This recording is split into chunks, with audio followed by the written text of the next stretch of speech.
சென்னை ஈசிஆரில் காரில் பெண்களை துரத்திய வழக்கில் கைது செய்யப்பட்டுள்ள சந்தோஷ் என்பவரை போலீஸ் காவலில் எடுத்து விசாரிக்க போலீசார் திட்டம் தீட்டிருக்கின்றனர். கூடுதல் விவரங்களை செய்தியாளர் சாலமன் வழங்கியிருக்கலாம். சாலமன், எவ்வளவு நாட்கள் அவர்கள் விசாரணைக்காக கோரியிருக்கிறார்கள்? கூடுதல் விவரங்களை பதிவு பண்ணுங்க சாலமன். கடந்த சில நாட்களுக்கு முன்னதாக முட்டுக்காடு பகுதியில ஒரு பெண்களது காரை இளைஞர்கள் சேர்ந்து 2 கார்ல துரத்தக்கூடிய சம்பவத்தின் வீடியோ காட்சிகள் வைரலாகி பெரும் பரபரப்பு ஏற்படுத்தியது. இது தொடர்பாக பல்வேறு தரப்பினர் இந்த சம்பவத்திற்கு கண்டனங்களை தெரிவித்து வந்த நிலையில இந்த வீடியோ காட்சிகள் வைரலாகி பெரும் அதிர்வலையை ஏற்படுத்திய நிலையில இந்த சம்பவம் தொடர்பாக காணத்தூர் போலீசார் வழக்கு பதிவு செய்து தீவிரமாக விசாரணை மேற்கொண்டனர்.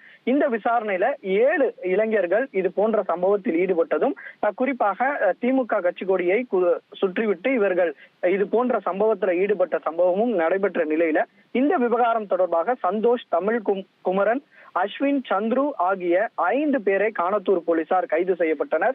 இந்த வழக்குல 2 வரை போலீசார் தீவிரமாக தேடி வருகின்றனர். கைது செய்யப்பட்ட 5 நபர்களிடம் போலீசார் தீவிரமாக விசாரணையை நடத்தி சிறையில் அடைத்தனர். குறிப்பாக இந்த சம்பவத்துல சந்துரு என்பவர் தான் ஒரு முக்கிய நபராக பார்க்கப்பட்ட நிலையில அவரிடம் நடத்தப்பட்ட விசாரணையில வாக்குமூல வீடியோ காட்சிகளானது சமூக வலைதளங்களை வைரல் ஆனது.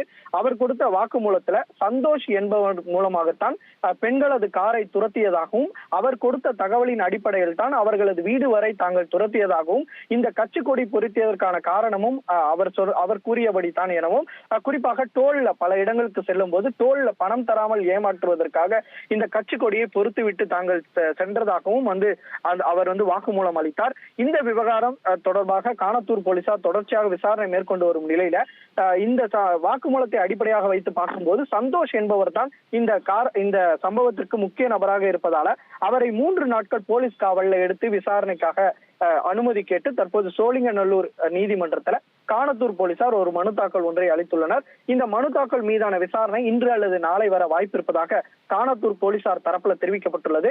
இவர் தான் இந்த கட்சி கொடியை பொருத்தி இருப்பதும், இந்த பெண்களது காரை துரத்த சொன்னதும் இவர்தான் என்பதால இதற்கு பின்புலமாக இருப்பது யார் என்பது குறித்து விசாரணை மேற்கொள்ள சந்தோஷை காவலில் எடுத்தால் தான் தெரியும் எனவும் போலீசார் தரப்புல ஒரு தகவல் தெரிவிக்கப்பட்டுள்ளது.